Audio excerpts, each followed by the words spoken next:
Aloha, my friends. I am Garth Wolf, and today I'm joined by Jonathan Lee, founder and CEO of Abundance Energy. And we're just going to dive into some amazing topics today. One of which probably just starting off with like the awareness of spiritual narcissists and how they exist, and also how probably most of them don't know that they are a spiritual narcissist or that they're even a narcissist. I've never met a narcissist that actually knows they are one. I don't think I've ever met someone that's like, "Hello, my name is Sally, and I'm a narcissist." That's correct. Like, I haven't run into that either. yeah. So, and ideally, like, and this comes from that me and Jonathan have both ran into a few different organizations that, especially in the spiritual community, where people have developed what we're going to call personality cults, and as well as like what we've deemed as spiritual narcissism. So, I mean, just kind of starting right off, John, like, is there anything that you want to dive into or say about personality cults in general? I would say that most of the time in my experience, they start out meaning well. It usually starts out with an individual or a couple individuals that they really want to make a difference in the world. They want to see themselves helping people. And that's where it twists from being somebody who genuinely wants to help people and make the world a better place, as opposed to somebody who's externalizing their personal validations into objects, into actions, rather than finding it within themselves. And that when you apply spirituality, you end up with, from what I've seen, a growing savior complex. And that's where you get the personality cult, is because they need to see this recognition from others. And sometimes they'll attract more people too. Sometimes they'll attract more spiritual narcissists. That's definitely a true factor. And I think like you just said, they're like they begin this personality cult, like it starts with good intentions. They desire to be out there. I'm just going to fix this a tiny bit. But like they desire to be out there with good intentions, and it's like they started it with queer, positive, I'm here to help people, I'm here to make a difference, I want to make a difference, and then it slides into that control factor, like whether they're aware of it or not, but it's like, oh, well, now I want it to be this way, or it's like it's my way or the highway. They don't say that, but it begins to be that way, or they start only promoting people that are yes men, or fall into like one organization that like I'm aware of, like, and this is more within the medicine community and like down in Peru and so forth. Like I've seen groups where they're like, oh, like, well, we're gonna get a property, and there'll be like multiple people wanting to go in on a property together, and then they'll like go that direction, and then the one person's like, well, I'm the one that signed the actual lease, so it's my property. So now we're going to do it my way. We're going to have the year here, and we're going to have it here. Or My land, my rules. my land, my rules. Or vice versa, where someone's like, oh, I got this property. We're gonna do this. It's going to be great. And then the facilitator of like the ceremony, or the person that's like actually like holds the medicine, is like, no, it's not mine, or we're not doing it that way. So like, no, I don't want to do it that way. Like I'm actually going to get my own land. I'm going to go do my own thing. And so the partnership falls apart. And so it's like, that's one example I've seen where it's like both those people are both like, they have good intentions, they desire it, but they fall into that trap of like, oh, well, I don't have full control. So there's that possibility I'm going to lose it later, which I mean, could be their own personal issues. Could be like maybe in the past they've had people that hurt them.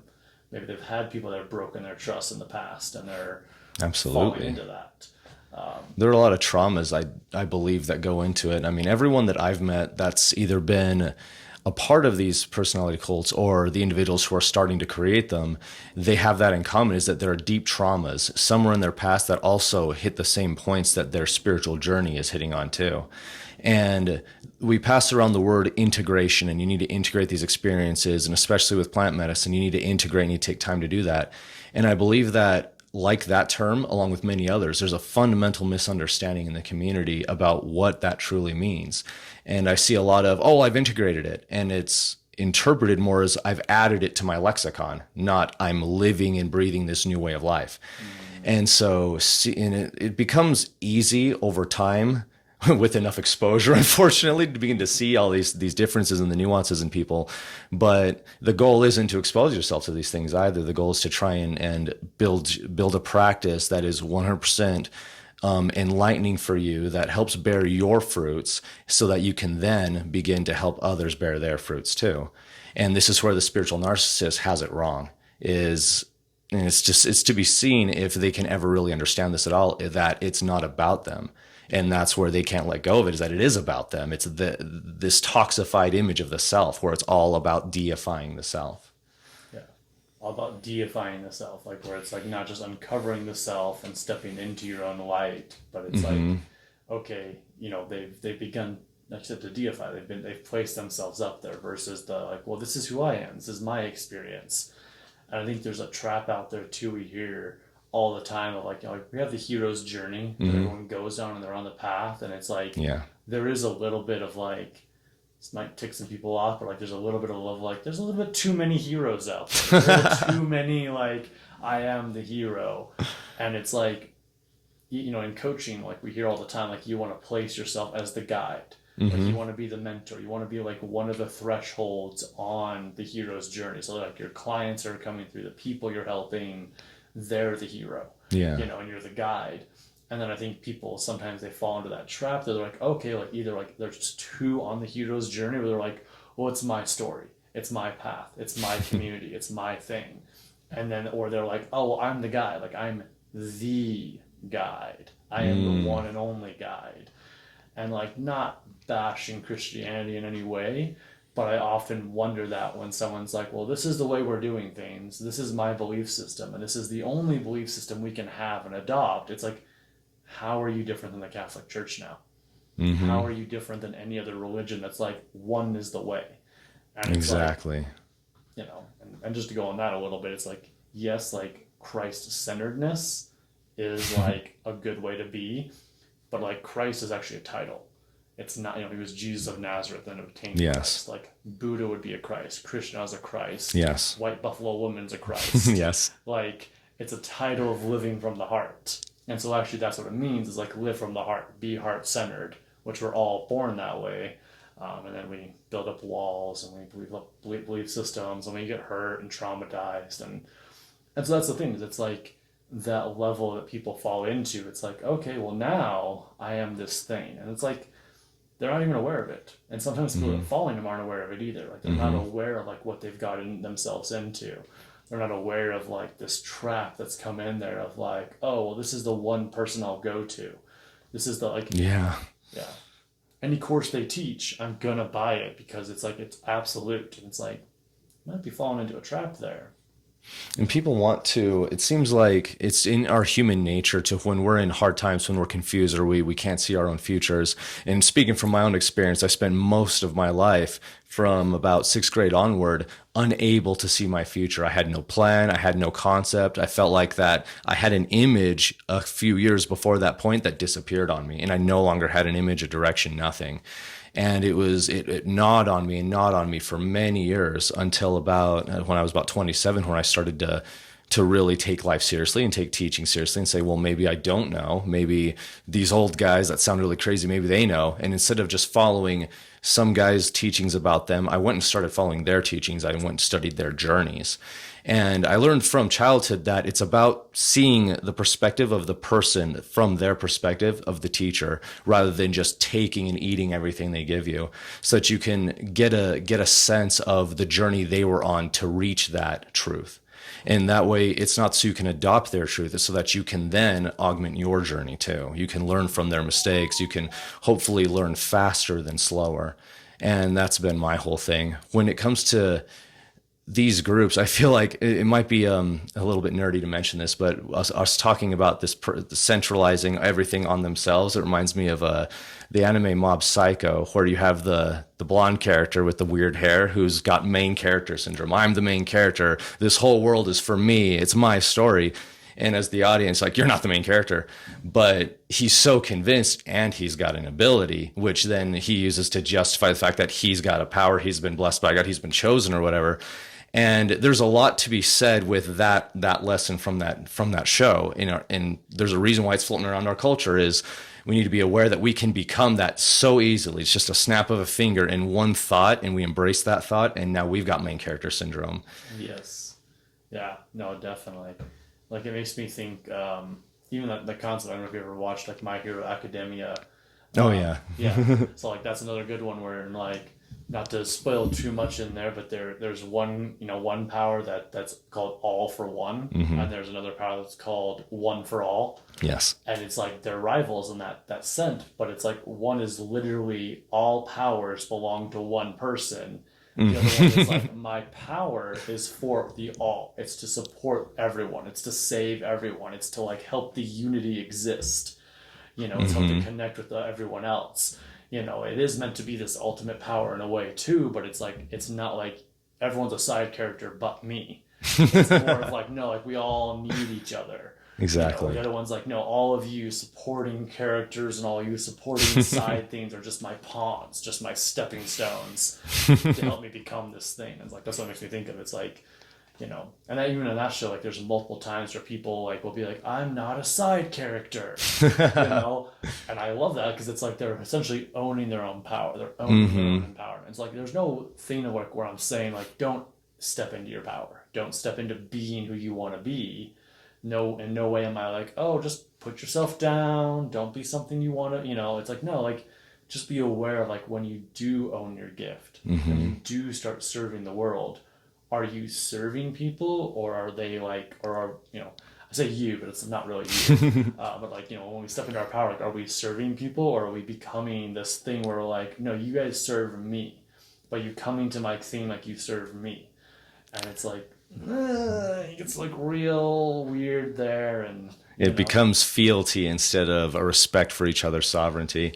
Yes. And speaking of like the intention behind your actions and how you use the ability, that makes me think a lot of the teachings of, you hear about order, chaos, natural magic, chaos magic, light, dark, good, evil. And in my own life, I found that it's very easy, especially getting into this work, to be like, well, no, your intention determines if it's good and evil. But, and especially going to the cult stuff, going into a lot of that really deep, ancient, Kabbalistic stuff, there really is a dividing line between light and dark. And it comes down to, are you doing this within the natural order, I like to view it, versus are you asserting your dominance over that natural order? And we all have, abilities and gifts. And then we can develop more abilities and more gifts. And if you believe in esoteric powers, we can develop those too.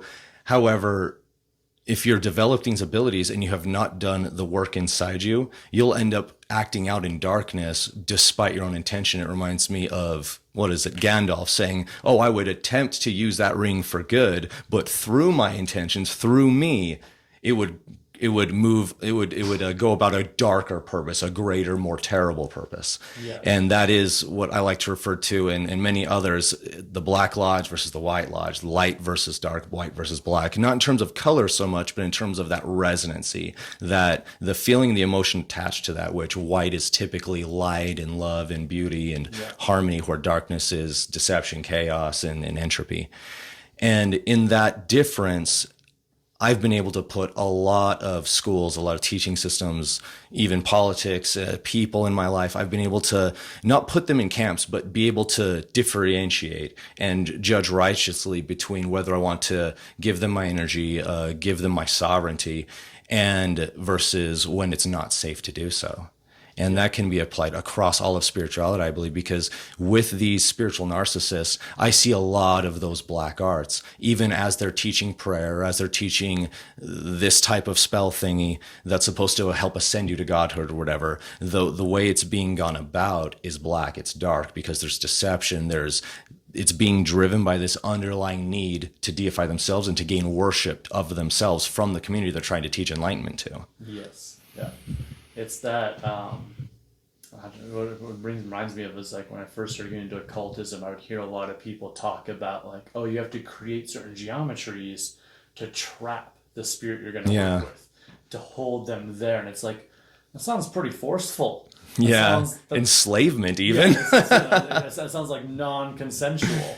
And then I got deeper into occultism and I learned like even like the older schools, like some of the Assyrian schools, and like, I don't want to misquote any of the ancient schools because I'm not remembering the exact names, but like a lot of those old quote unquote like mystery organizations or groups was actually designed where it's like, yes, like one person in the community would sit in the middle and they would do rituals that one person or those 2 or 3 people could have a transcendental experience. Yeah. So like an angel or like a great spirit or, some kind of deity would come to them, they would have a transcendental experience, and the whole community is doing the ritual so that those people can have that experience. Yeah, they're all adding to that whole container. The whole container. Yeah. And the next month it would be somebody else's turn, or next week, or even 2 days from then, like whatever, it'd be someone else's. So everyone in the community got to have the transformational experience. Everyone got to have the transcendental experience.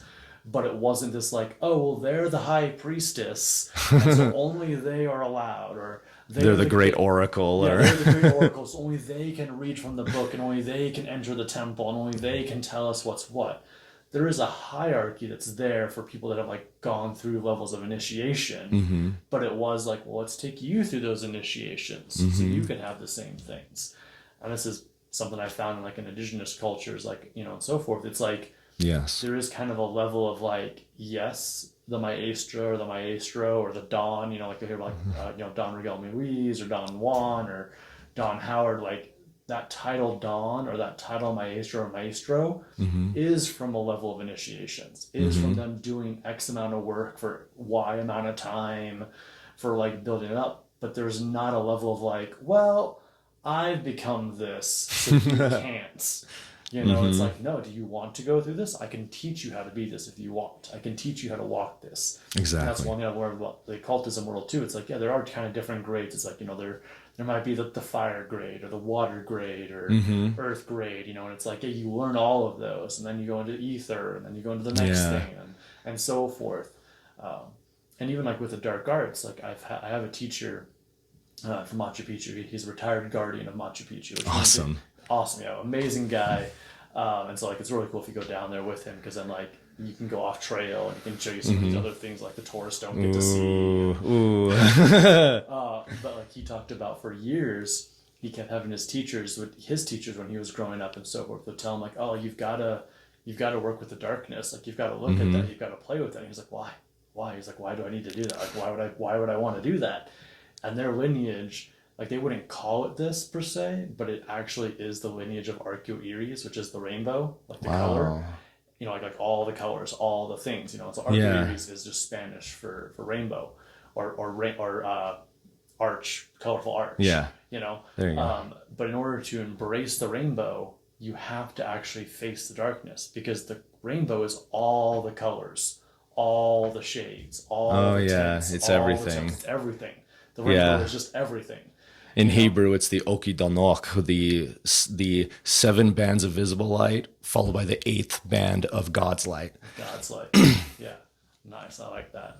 Yeah. And that's what he had to eventually learn, was like he had to go in there, and he learned just enough. I mean, I shouldn't say just enough, but like he learned to the level to like, so he could embrace it all, did the deeper levels of shadow work, the deeper levels to get it, but not enough to get to the point where he's like, okay, well now I can manipulate people. Now I can control people. I can have unrighteous dominion over people, because that's what he was afraid of, because he had seen a lot of these brujas and brujos, like, which is essentially like a word for witch down there, but like that usually means someone that's like working in like a manipulative way. They're cursing people. They're bringing people under, It's that Black Lodge. Black Lodge. Like it's kind of like a submissive thing. They're bringing people into manipulation and submissiveness. Yeah. But learn enough so that like, one, you can defend yourself against that, but also so like you're aware if you are doing it. And that was one lesson he told us, is that like he hit a point where he realized, like he started having people come to him and go, you're the one and only maestro I'll sit with. You're the one and only maestro I'll do medicine with. And he's like, that's so cool. And then after about a year of that, he goes, wait a minute, I'm not the only one. Like there's hundreds of us. There's thousands of us around the world. He's like, I highly encourage you to go sit with other people. I highly, like, even if I'm your favorite, even if I'm the number one person you love the most, and you want to come, you're like, no, go sit with other people. Go be with other people. And so I had another teacher. That's really good. One time we were talking about that concept, Wow. Like we're talking about that, like, oh, okay, like, and that's how you can be aware if you're actually starting a personality cult, or if you're starting a cult, is when people start saying, you're the one and only I'll go to. You're the ultimate being. Like it's fine to be like, you are my mentor. Yeah. But like if you're like, you're my one and only mentor, then it becomes that level of like They're beginning to idolize you. you're being idolized. And if you're not careful, you can inflate the ego, which Yeah, is not a wow. bad thing, but it can bring out that disharmonic ego. Yeah. It's when ego's too big. I was doing some studies in preparation for this, and I was just reviewing my knowledge on the Sephirothic Tree of Life and Death, the Qliphoth. And I had I was just drawing it out on a little flashcard and then flip over the flashcard and drew the Qliphoth on the side. And it just hit me because, when you draw on one side of a thin piece of paper, you can see the other side kind of through it, especially with a heavy ink pen. And it just hit me because I had kind of traced in broken lines the doth, which is supposed to not really be visible, but kind of still there. Yeah.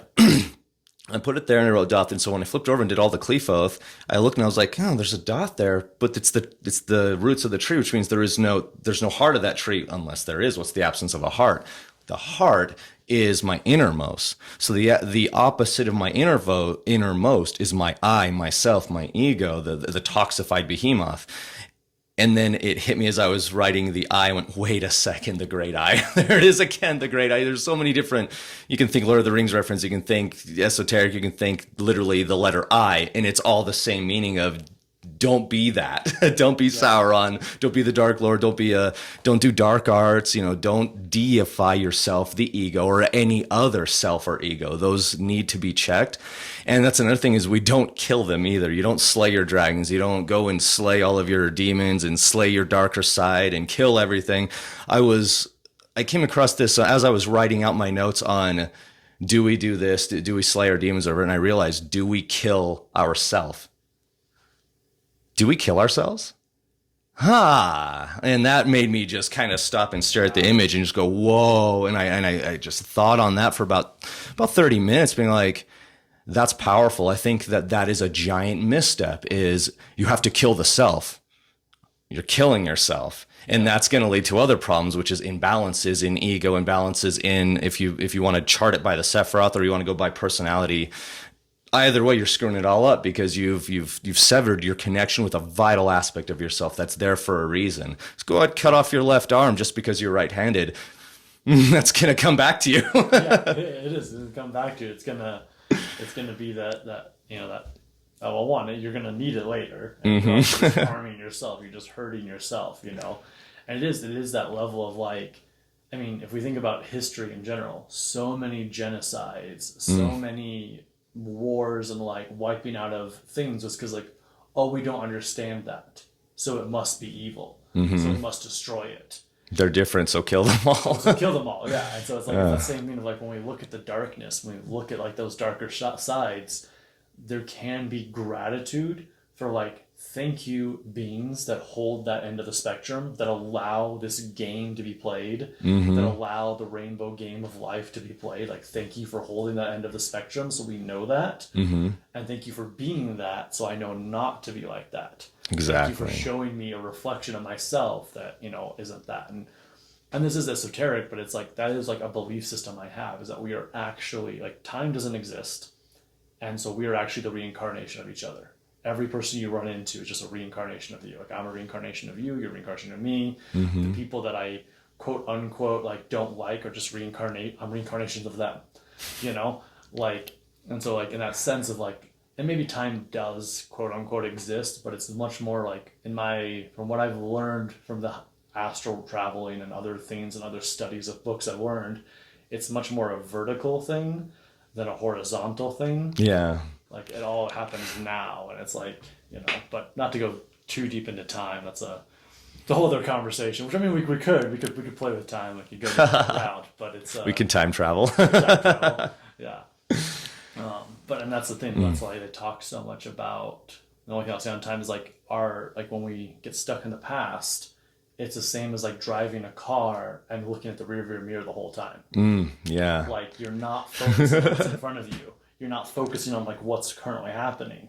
Wow. And then it's that same thing too, though, of like, if you're only looking out the front window and you're never looking at like where your hands are, and you're never checking your mirrors, and you're never looking at anyone else in the vehicle, then you're too into the future. Yeah. You're not being present. So it's like, yes, like look forward so you know where you're going, but don't get so lost in it that you forget to enjoy the music, enjoy the conversation, enjoy oh, are my hands even on the steering wheel? Whoops. Whoops. Like it's that level of like you're in the master, you are in control. It's like the now matters. And so that's just kind of a tangent on the time thing, but it's like there's that level too of like, again, people get so wrapped up in that of like, oh, like I'm trying to create this thing, I'm trying to be this thing, here's what I'm creating, here's my community, here's my course, here's all my stuff. And oh, okay, there's a few people that like aren't getting enough out of it, but hey, these people over here that are paying me triple the amount, they're getting enough out of it, so who cares about these guys over here? It's like that's another one of those traps that you can fall into, and then the next thing you know, you're personality cult, you're a spiritual narcissist. I mean, there's a lot of ways to look at leadership. There's a lot of ways to look at relationships in a community, and in a way, we all have moments where we become the leader. I mean, especially if you're trying to help somebody who's on hard times. I mean, very much you become the leader, even if it's just, hey, I'm having trouble with my girlfriend. Oh, well, let me give you some advice. You're now being a leader. And so I believe everyone on the earth should be studying specific concepts to build their character, to build themselves up, not only so that they can provide the most impact on their own lives, but so they can help, shepherd others instead of walking around like some people, like they're this void that pulls everyone else down and into themselves. And we all have that too. In the teachings that I've studied, they're called aggregates, and other people call them demons, but I feel like that's too much of a promotion for them. And so with these aggregates, that is the thing that just is the Achilles heel of most spirituality right there, whether it's a religion on the most magnificent scale, or if it's on the most minute scale, it's the individual. And it's these aggregates, whether it's somebody just really likes girls and women in the body too much, or another guy just really likes to feel high and how it relaxes him, or this person really likes anime, that person just doses themselves to video games. Those are all aggregates, especially video games, as much as we all like to be like all of us nerds, no, video games aren't harming me. Yeah, they do a lot of living for you that you could be doing now. And it's taken many years, here I am 36 admitting it, and I spent 30 years being like, no. So here we are, right? The reality of it. But just like video games, everything else, because we are beings of constant creation, whether you're playing games or you're actively doing a job, you're still creating, and you're creating through your aggregates, through your virtues, through your flaws and your best parts. And we say whenever those of us who have had children, we like to say, the best of me went into that person to create them. The best of the person I created them with went into them. And so the same is true for everything we create. The best and the worst of us both go in.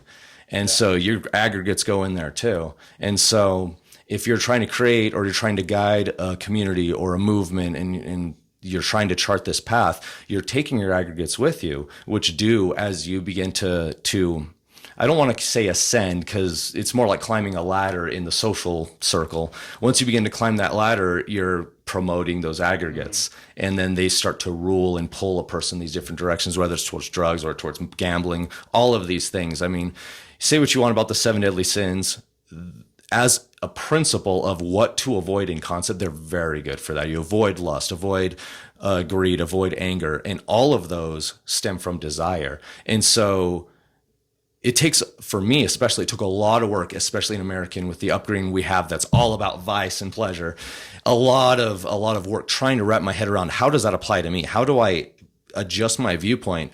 And it's only in my 30s I've realized it's everywhere. It's how I turn on my phone. It's how I interact with people. It's when I look down the street driving and look at people walking down the sidewalk. It's everywhere. But I'm only aware of it because I studied. And I wasn't studying what this person said, hey, you should do this or you should follow that. I was spinning wheels and following my tail most of my life, following what other people wanted for me. Is when I said, no, I'm going to go to the source, to the root of anything that's been taught to me, anything that's ever been said to me. I'm going to go to the root of it and learn it myself, get the perspective myself before I start going to anybody else. And that takes a tremendous amount of humility to not only say, I know nothing, but all these other people I'm surrounded by may not know nothing too, because, and I developed this saying myself, if all you know is what you've been told, you know nothing at all. Yes. Yeah.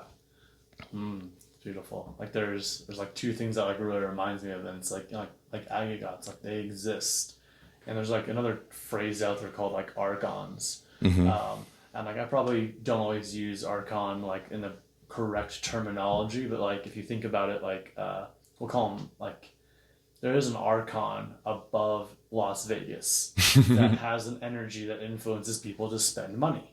Oh Like yeah. not just gamble, but like there's nice food, there's great concerts, there's shows you can go to, there's great stores. It just influences people to spend money, and it gains energy off of like people spending money. Oh yeah. Like that's just in existence. But there's a book out there I once read, and I think it's navigating the universe, or maybe it's navigating the transurfing, or how to transurf. And it's essentially like transurfing is like very like this energy thing that's going on. Like you're picking your timeline, but you're being aware of like what's happening in life. And so like they talk about this concept called pendulums. Like everything has a pendulum. Like Netflix has a pendulum. Your job has a pendulum. My YouTube channel has a pendulum. My Instagram has a pendulum. I myself have a pendulum in existence. Yeah, I'm familiar with pendulum theory. I like that. Yeah, and so like even like video games, like there is a pendulum. Like it's swinging back and forth. It's like, okay, have some relaxation, have some joy. Okay, but if you lean too far into that pendulum, it begins to swing to the other side, where like, okay, like now it's taking from you. Oh yeah. Now you're distracted. Now your energy is becoming like the character in the game. Oh yeah. You know, like cannabis is another great one that's out there. I think cannabis is a beautiful medicine, and it has gotten me through some of the very hard times in my life. I've also had amazing spiritual experiences with it, but I've also watched her be a trickster and show me my shadow. Oh yeah. Show me become lazy, and show me become irritable, and like take me out of things, and like even to the point where I'm like, oh well, I need to be high in order to clean the house. Do I Need like, oh, I need to be high to go deal with my parents, like, you know, as an adult. It's like, well, no, but it does make it easier. It does make it easier. Yeah, but it's like, it's that level of like, oh, okay, like, look at who I'm having to become to live my life. So it's like, it can have these beautiful meditations, and it can help through like some of the most grieving parts of like my soul I've ever gone through. But it can also be, you know, so there's a pendulum there.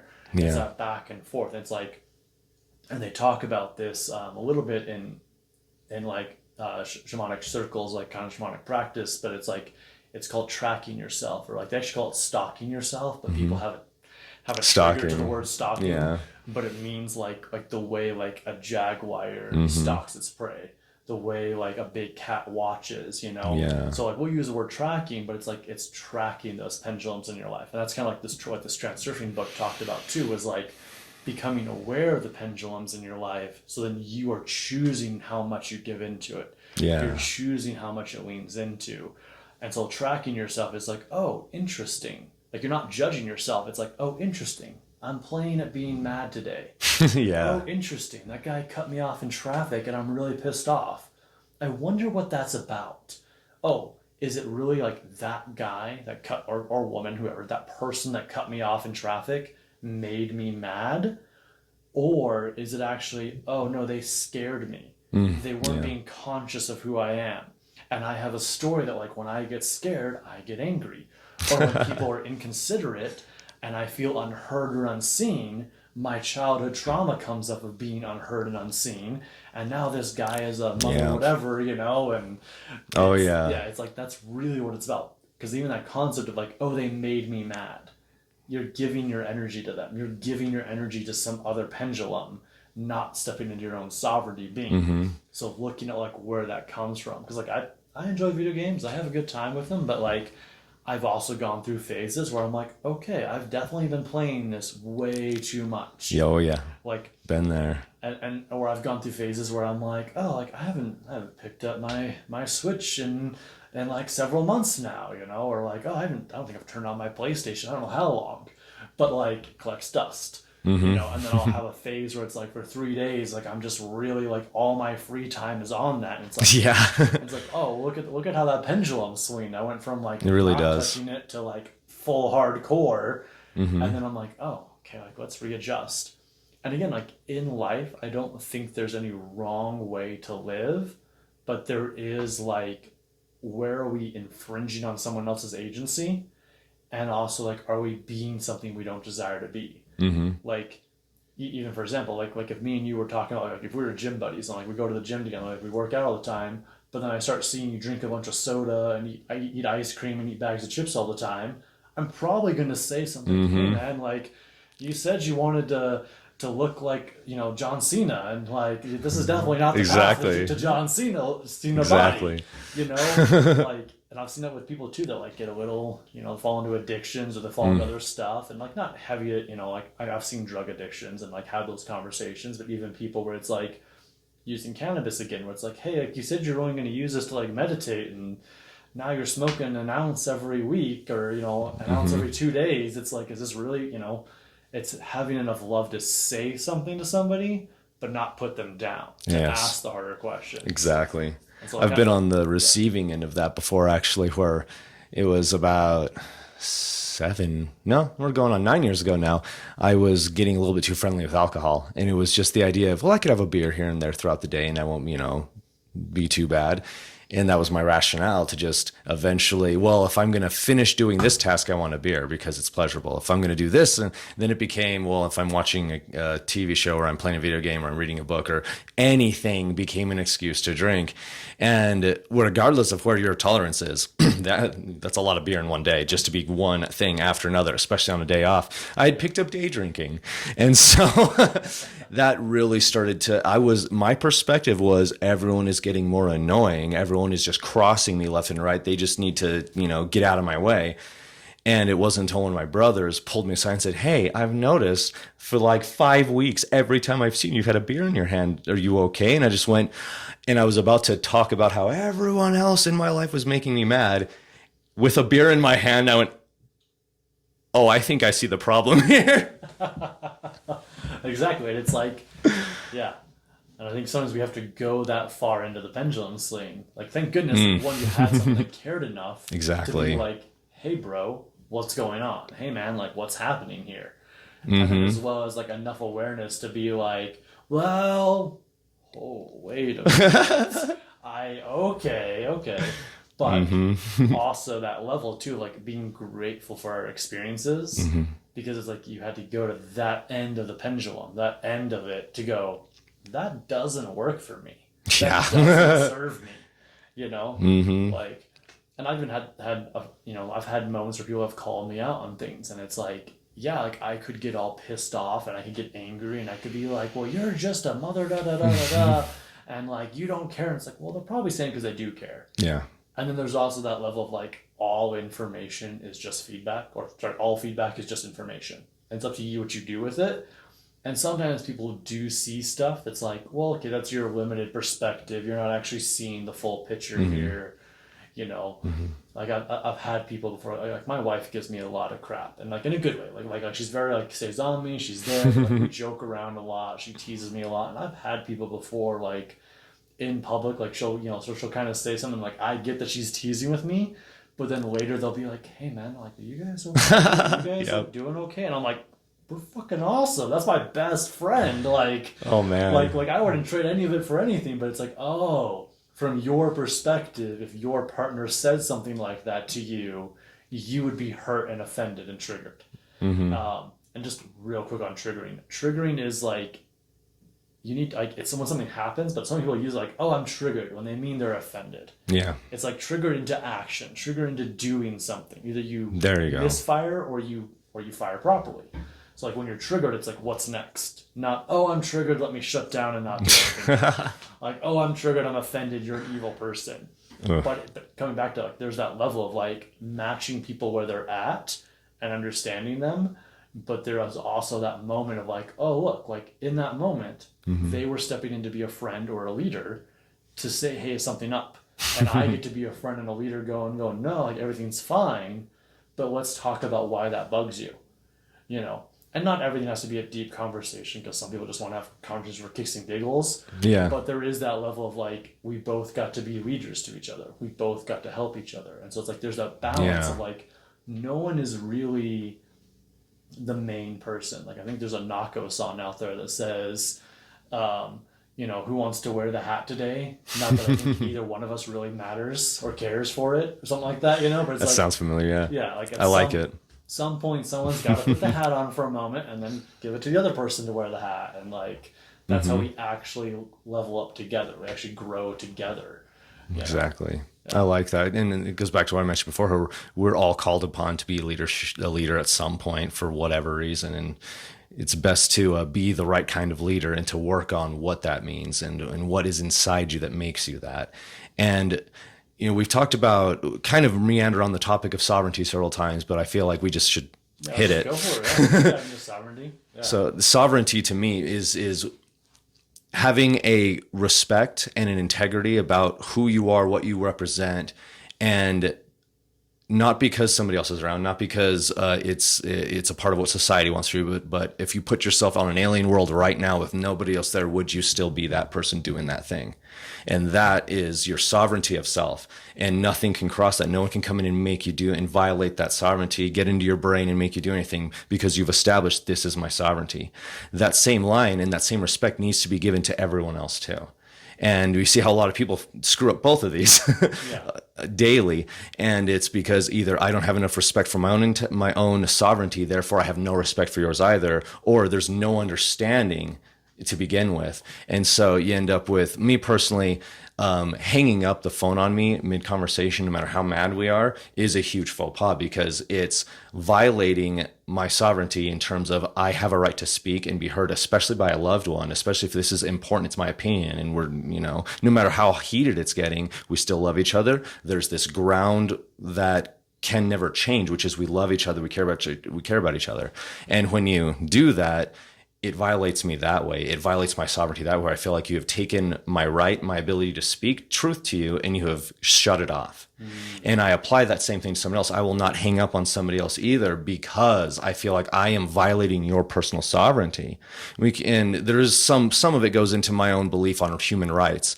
But first and foremost, spiritually, that is in the forefront of my mind when it comes to communication, human interaction is where is my sovereignty? Where is their sovereignty? Do I have an understanding and respect for that? Do they have an understanding and respect for that? Most people can't put words to it, but they know it. And it's that golden rule. And so a lot of my first interactions with somebody, me getting to know somebody, is honestly just trying to find that out. And so usually the first 2 hours I'm hanging out with people, they're not seeing the genuine me yet because I'm trying to figure out who they are. And there's a little bit of Jonathan used to be in the Army involved in here and how I, you know, try to pick people and find who they really are. Yeah. But deep down, I'm not trying to be like, I'm putting everybody in boxes. It's more like, are you safe for me? Can I trust you with me? And because I have an inner child too, that I sometimes, you know, need a little bit help on the fence there. And if my inner child and your inner child decide to go jump a fence, well, someone's got to know what the rules are. Someone's got to be like, hey, whoa, what are we doing? Yeah. And I feel like in the spirituality movement, New Age movement, whatever you want to call it, we mention sovereignty, but we don't establish that understanding and requirement of understanding because it has to be a requirement for yourself and others. Agree, 100% agree. And like I think that's like where a lot of us fall into. It's like everyone wants to step into their sovereignty. They want to become and they want to understand it. That's like getting to know yourself fully. Mm-hmm. You know, understanding who you actually are. Like Carl Jung, this great psychologist, talks a lot about this kind of concept. He doesn't use the word sovereignty, but he uses the word like the personal self, like the most inner self. And it's like, do you know your inner self? And like even with the inner child, it's like, if your inner child has been stifled, like if your 6-year-old self has like not been allowed to express themselves, the best way to heal that is allow that 6-year-old to like express themselves from time to time. But that 6-year-old also that inner 6-year-old needs to feel safe to do that again. Yeah. So it's like, it doesn't mean like, in the middle of like the mall or the middle of a restaurant, my inner 6-year-old self just gets to start singing at the top of their lungs because they want to. It's like, well, no, like, let's respect other people's boundaries. Let's respect them. But also, like, it's just going to hurt that 6-year-old when the manager comes over and says, hey, you've got to leave. Like, yeah. It's just going to reinforce that whole parent wound of, like, you're not allowed to be you. Yep. And so, it's like, there's that level, I think. And I think we're right in this, you know, in the spiritual movement, you know, like, because I feel like the New Age movement is beautiful and great, but there's so many fluff parts of it, so many fluffiness of it, that some people are just like, well, let me just throw some fairy dust on me and I'm good, positive vibes only, never look at the shadow, never look at the trauma, just move forward. And it's like, well, no, like I shouldn't say work needs to be done, but it definitely serves to be done. But I think like we're right in this zone of like the spiritual movement where it's like there's a portion of people that like they're ready to like step into their power, come out of their shell, step into their sovereignty. And then there's others that have like been in the spiritual movement for a while that are now like, okay, like what's the next phase? What's this next level? Like how do I let my sovereignty keep growing? How do I keep allowing myself to be? And like it's kind of like what you're talking about there. It's like I know who I am, but can I be my full self with this other person? Not that this other person's bad, not that this other person's negative, not that this person's like an evil being. It's just like back to the restaurant analogy. Like, okay, like can I fully play that way right now? No. Can I fully play that way with somebody, that same person in a different circumstance? Maybe. Let's find out. Yeah. Like, let's see if that's a possibility, you know? Like, let's see if we can go do that, you know? Like, I have a really fun teacher, and, like, we have this thing called play cheat, which is really, it's simply, like, if someone's getting a little too stressed, a little too whatever, like, you know, maybe I'll make a video on this to, like, show it better, but it's, like, you essentially do some goofy stuff together. Okay. But, like, she'll start off, like, being, like, real, like, okay, like, here, we're gonna do some really, really good work now, okay? We're gonna do some really powerful work. And she'll like put their hands up and like you hold each other's hands. And so, okay, now like we slide to the left, we slide to the right. Okay, now I'm gonna kick between your legs. No. And you jump. Like I'm not gonna kick you in the groin, but I'm gonna put my foot between your legs, like between your knees, you know. And wow. You know, and you're like, wait, what? Like, and so then she does that, and then like the next thing you know, you're playing this game where like you're kicking between each other's legs, and you're just like opening your legs and you're jumping. It's like you're now playing. You're not playing like kids again. Yeah. But it's like, in order for that to like, but you don't realize it. Like, it's like you just got so serious. You're like, okay, we'll do this. And you're like, wait, what? Oh, okay. Yeah. You know, but that same reaction is like, okay, I'm going to kick between your legs now. And guys, we go, wait, what? Like, I almost jumped just in the analogy over here. You're like, whoa, hold on. You know? And it's like, it's just that to like break that thing. She's like, no, I'm not going to kick you in the groin. I'm just going to put my foot between your legs. And then you start laughing, you start having a good time. And it's like, she'll do a bunch of different versions of this. But it's that moment of like, okay, like when are we taking life too seriously? When have we made it too serious of a thing? Because there is a time and a place for that, and there is a time to like connect with each other. But it's like to what degree and to what point, and can we be fully safe? And can we step into our sovereignty? Can I fully be in my power in the presence of everyone? And it's like I can be. But at the same time, for those that aren't ready for that, I'm then infringing on their sovereignty. I'm infringing on like their way of being, you know? Yeah. I like that. It's a really fun technique, and there's that level too of like, that's what I mean. Like there's different zones of where people are at in this movement. It's like those just waking up, just coming into it. There's that trauma of like I need to be able to express myself. I need to discover what my power is. And then that journey never ends. Correct. Like you're always leveling up. You're always discovering your power. But there is a point where it's like you hit a point where you're like, okay, like I know my power. I know who I'm aiming to be. But what does that look like? And we can even use like the cameras, for example. It's like when I first started recording myself, I got to there will always be personal development involved with that. There will always be things I doubt on myself. I still have my perfectionism parts that like I have to let go of, but I cannot tell you the number of hours probably of things I recorded that I was like, nope, that's never going up. Nope, that's just not happening.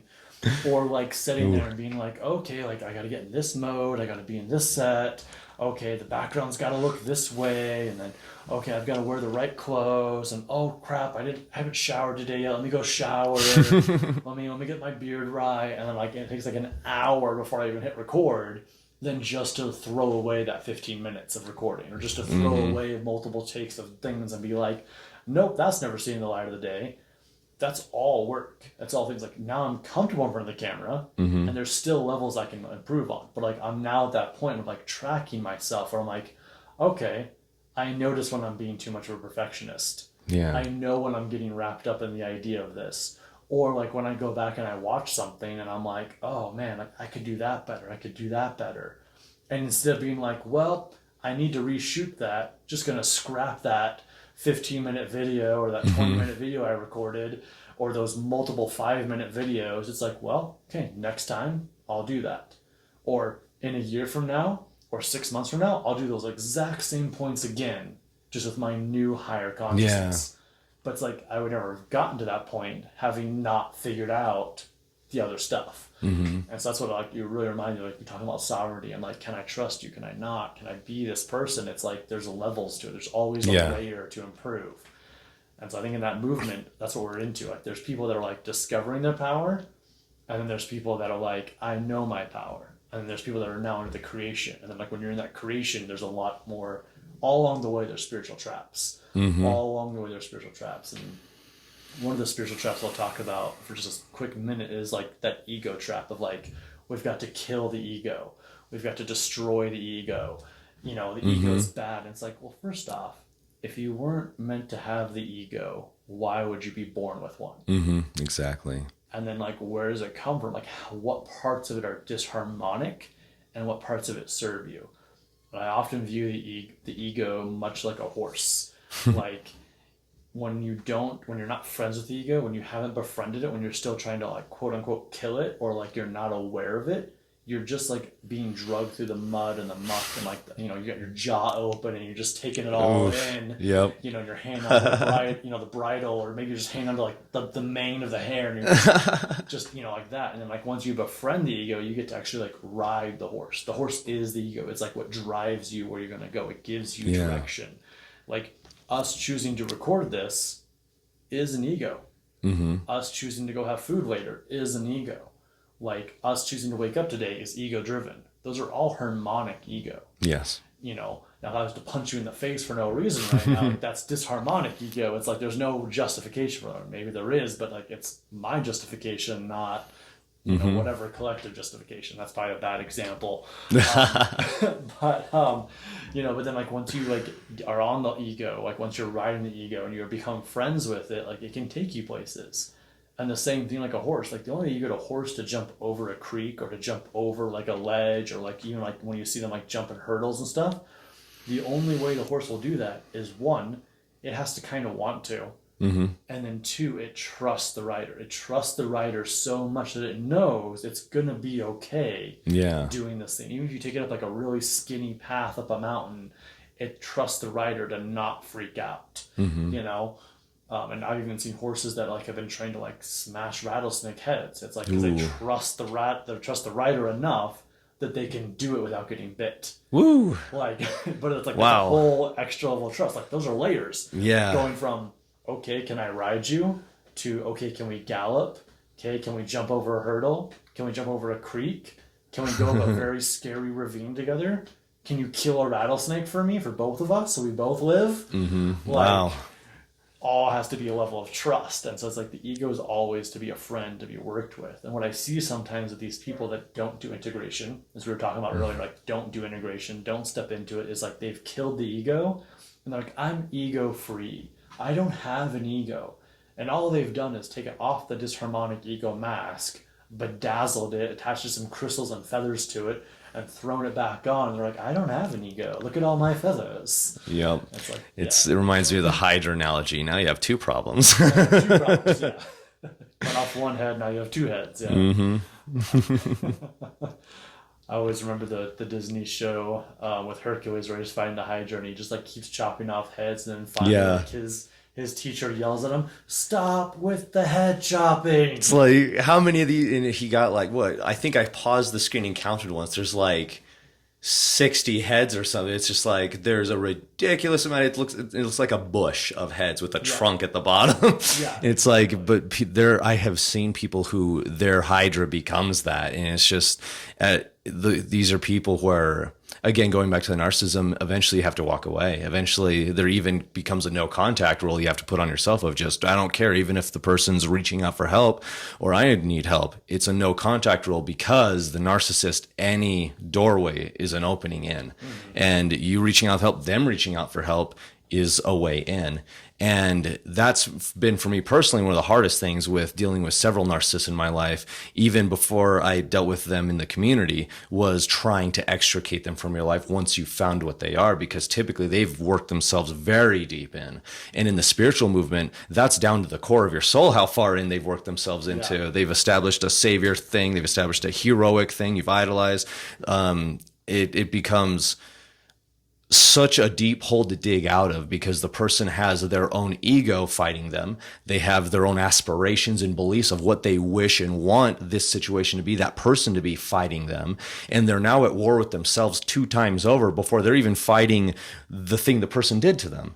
Yeah. And you extend this out into an entire community, then a person, I mean, you see this a lot in these cults and a lot of these militant religious groups, where when the person finally goes, I need to get out of here, they get isolated, they get cut off, they end up being, having to literally leave with the clothes on their back. And it does get that bad. A lot of narcissists will try to work themselves into your friendship circle too. And if you join a spiritual community with one, that is the entire circle, is everyone they've already established as their people. Mm-hmm. And so that is probably the most traumatic part of dealing with the spiritual narcissism, is when you finally extricate yourself from it, the amount of sacrifice it takes to do that.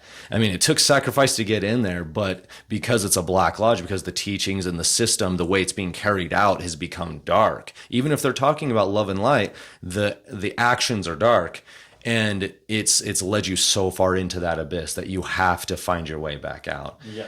And it does take time. I'm still undergoing some parts of it where it's like, I still have this thing that really gets to me. Or somebody posts a YouTube video that I still haven't figured out how to get it to not post on my algorithm anymore. And I'll be like, oh, it's you. And I have to deal with, it used to be, oh, well, I had this whole thing of disassociating with them and I just need to like not think about them anymore. But I have nursed a wound in the meantime by not dealing with it, by just ignoring and not looking at it. I've nursed a wound that has started to become anger, which is an aggregate. It's one of the 7 deadly sins. And so I have to realize now that, okay, I can't just ignore it. I can't ignore the trauma. I can't pretend the trauma isn't bothering me, or that it's okay, or that I have gotten over it. I have to go in there, and through most likely going to be meditation ceremonies, to actually get in there, like, let's face to face this monster. Yeah. And really get through it.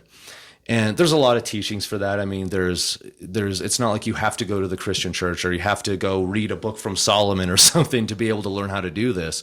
That's another trap in the movement of there's only one way, or there's only this way, or only Hinduism has the answers. And they're all pieces to the same puzzle. They're all just because I'm different and you're different in how we see the world and how we've experienced life. One perspective is going to hit it with me and it's going to go right over your head. Or one might 50-50 kind of, and we'll dabble with it, but we won't really stick to it. And then something comes along that just changes your world and you're forever on that path, seeing things from that perspective now, because it made the world beautiful again. And so there is a lot of your own experience in life, years and years of living life to learn in yourself what that feels like, what that looks like for you. But it comes down to, I believe, that sovereignty, that knowing your true self, your innermost, I call it, because that innermost, that is the true master. That is the true guru, the true seer, prophet, oracle, whatever. And most of these teachings, most of these belief systems, they're based in trying to teach you how to do that to begin with. And what I like to say is, if there's a middleman at any point in time between any of this journey for you, then you know that's your sign that something's wrong here. There should be no middleman between you and God, especially if God is your own innermost. Yes. And so anything that blocks you from that sanctity, from that heart cave, as they refer to in Buddha, in Hinduism, anything that blocks you from your heart cave is the thing that needs to be removed. It's the behemoth. They usually call it that, is this big, angry, monkey, gorilla version of you being like, rah! Yeah. And how do you beat that? Because you're not going to wrestle it down. You're not going to wrestle it down. No, not at all. I think you touched on like a huge point there. It's like there's that wound. It's like, how do you separate yourself? How do you face that? And I think that is like a huge sign too of, like you said, like anything that separates you from your heart cave, anything that separates you from connecting fully in. Anyone that's like, oh no, like let me go talk to God for you, yeah. Or anyone that's like, well, my revelation for you, and it's like, hold on, it's like there is a level of like we can receive our revelations or like things for other people if we have stewardship over that. And what I mean by that, it's like if I have a coaching client and we're talking, like I might get a spiritual prompting to tell them something, or I might get a prompting to invite, but like if I just go and I'm like, hey, God said this, or hey, like Great Spirits is like letting me know that this is what's for you, that's actually not going to serve them. And it's actually a bit of a narcissism versus being like, well, hey, like I had this vision about this and like I want to hear your opinions about it and what do you think? Or like, hey, I feel really strong to invite you to try this thing. There you go. Like I feel really strong to invite you to look at things this way, you know, and like let's talk about it, like asking the real questions, because then it's like it's allowing them to go have their own experience with divinity, their own experience in with divinity, and find the answer for themselves. Versus like how much of that download I got that I think is for them is how much of it's for me. And how much of it is actually an invitation for me to share in that experience with them. Because like, you know, because when we go through initiations together, when we go through experiences together, like you grow, we connect, and like you get deeper. But also then there becomes that time, like if somebody is now not acting in integrity, not honoring your sovereignty, it is that much harder to like separate because you've gone through these initiations together. But what's really happened is it's like one of you's grown and the other one hasn't. One of you's now experiencing something and the other one hasn't, you know? And so it's like you can step away and hold peace for that. And like not even just in the spiritual narcissism way, but even past mentors. It's like, oh, you might learn something new and be like, oh, well, they were wrong about that. Like, were they wrong? Or did they work with like their permission slip, their pathway? Yeah. I run into that too. People would be like, oh, yeah, well, I had this old mentor. Fuck that guy. You know, and Anger. he teach me this thing. And he was completely wrong because there's this over here. And it's like, well, maybe, you know, like just as an example, like when I got into transcendental meditation, like I learned that path. When I was first getting into that, the guy that was teaching that was like, okay, well, like I want you participating in like no psychedelics of any kind. You know, you only need to eat like a very set way of diet. And then also like you're going to have to be doing like these kinds of things every morning and every night. And it's like later on, I found another teacher that was like, you can be whoever you want to be and you can have these results.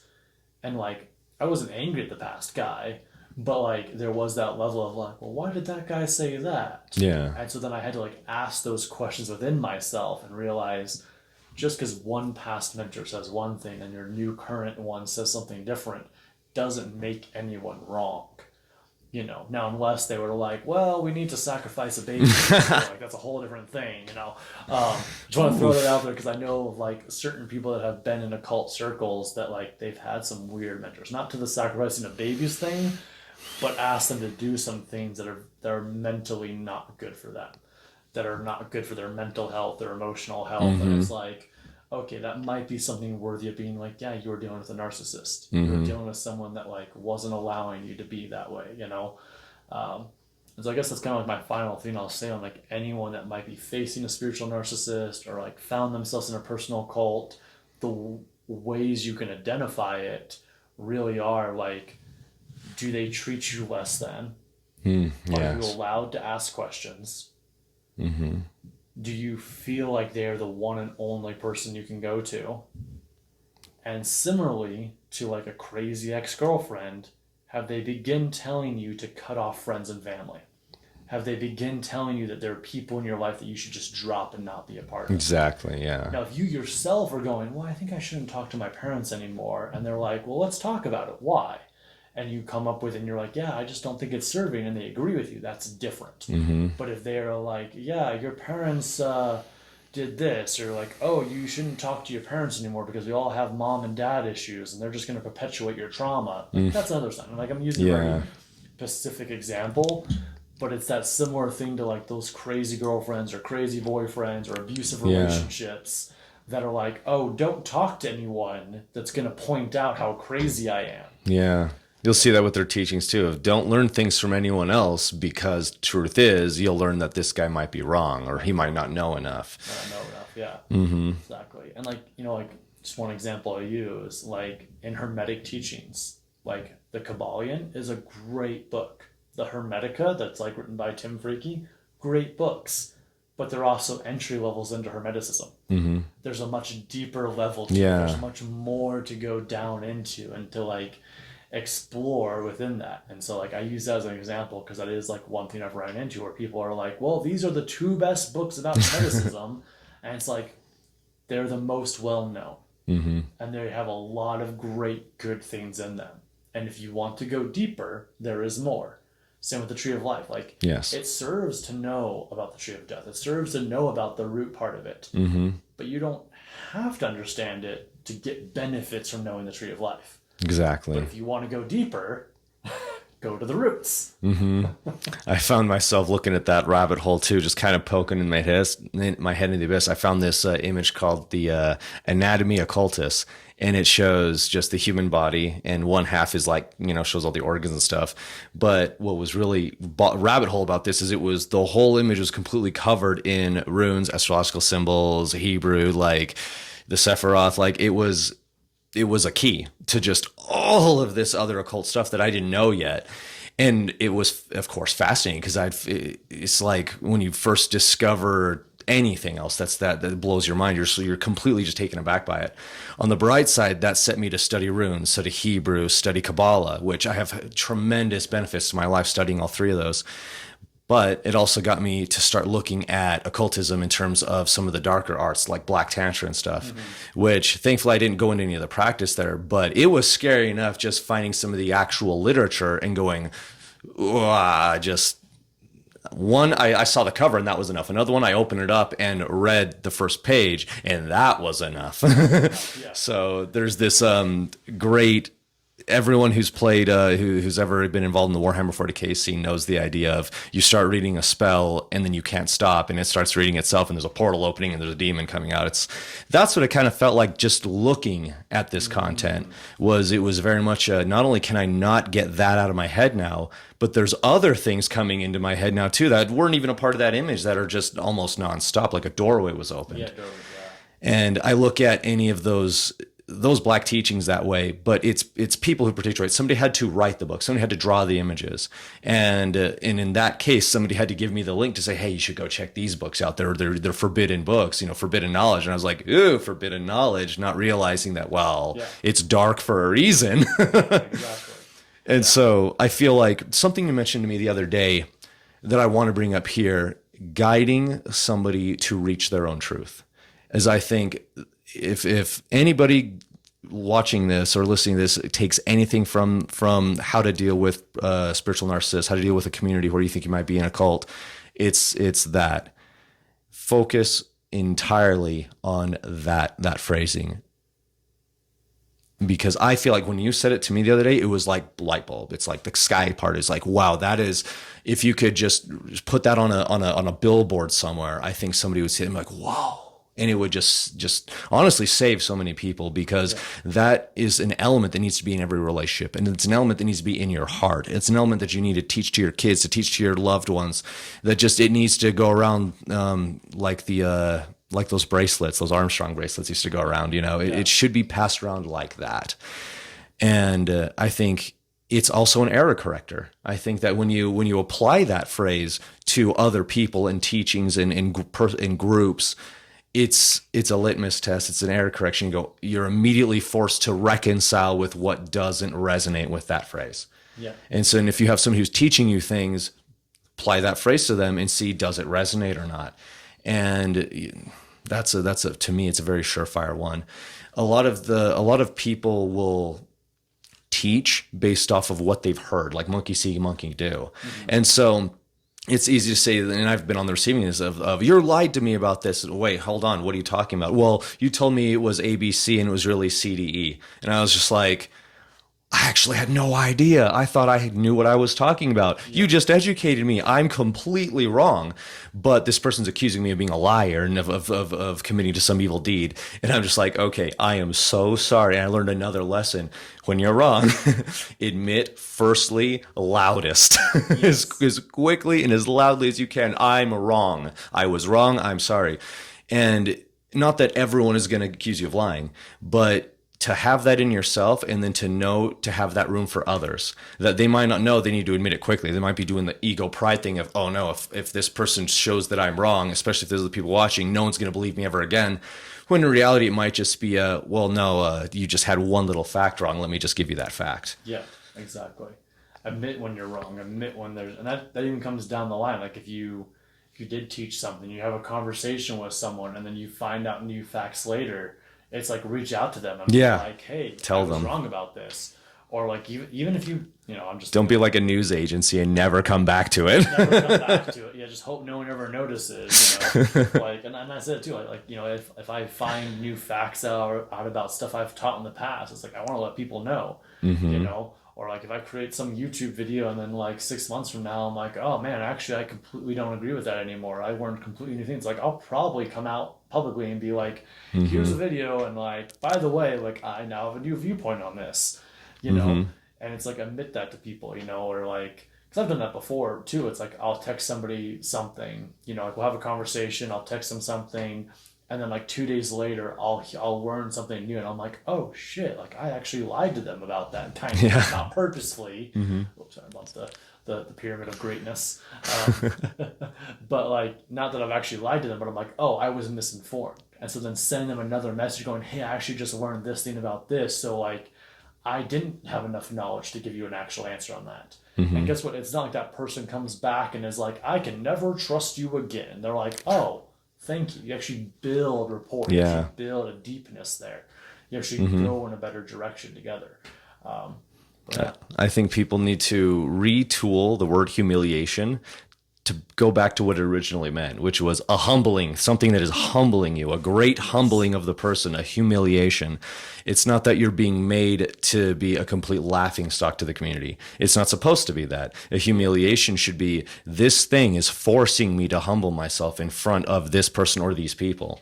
And so, hey, I was wrong. And I did this, one of my best friends in my life, we got into this huge argument about some military history thing, which I have to be the one right about that. And we got into this huge, like multi-hour long debate. And we're both looking up facts and stuff. And pretty sure we both really weren't looking up facts, because when I finally went back and researched this, it was easy to find out that I was very wrong. And so, but I had staked so much in our relationship into I'm right, you're wrong, you should listen to me because I know about this history thing.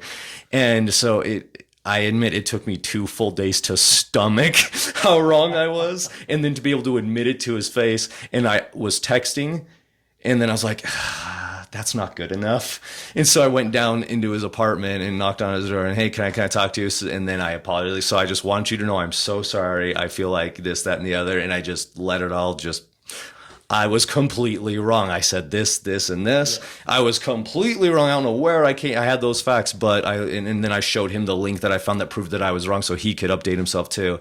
And as embarrassing, I was probably red in the face and everything, as embarrassing as that was to me, and I knew I was sweating because I was not happy with having to be this wrong, with the amount of energy I put into being right. It's just, I mean, if you could imagine me on a plinth with a trumpet declaring how right I was, that's how I felt like I was doing. And so, but in return, he actually, before I leave, he stops me and goes, hey, it really means a lot. I really respect you for that. It really helps our trust. And I was like, oh, okay. I thought it meant that you could believe me less. No, it means that you can trust me more. And what a life lesson. Like, everybody should pull that one and be like, all right, be like that. Try to be, if you're wrong, no matter how much you put into being wrong, quickly come in and just lay your heart out that you were wrong, you messed it up. And if you called them a jackass because in the middle, you better admit that, yeah, I shouldn't have done that either. All of it. Awesome. So I think we've covered a lot of good, awesome topics here. I think that's one of the big ones, is like admit when you're wrong and like be aware of these traps that you can fall into. And of course we'll have to do this again. We'll have to do more episodes. We got a lot of good knowledge, both of us, to dive into, as well as like your own healing journey you went through, and all this good stuff. But kind of in that closing general thing that everyone kind of always does, but it's like, where can people find you? Like, do you have anything you want to plug, anything you want to point out where they can find you? I've got our website we're running here with my company, abundanceenergy.earth. We've got some classes on there for intro courses to these different esoteric concepts that are $14.99. The great thing about that is we're just pumping classes into there. We're not charging you per class. It's just all the intro courses are one flat price. And every time I come across a subject I want to teach, I do an intro course and throw it in the $14.99 bin for everyone just to have an expanding library. We're working on initiation course coming soon, and that's going to be our big project probably for this summer. AbundanceEnergy.earth. Awesome, cool. Well, this has been wonderful, Jonathan. Thank you. And as you guys know, do the things of liking, subscribing, all those things, but only if you got value. If you actually got value out of it. Don't do it just because we said it. Do it because you got value and you actually appreciate it. As well as if you're interested in coaching, it's garthwolfcoaching.com. But with that, you guys have a wonderful rest of your day. Peace and love. And namaste. Love and peace.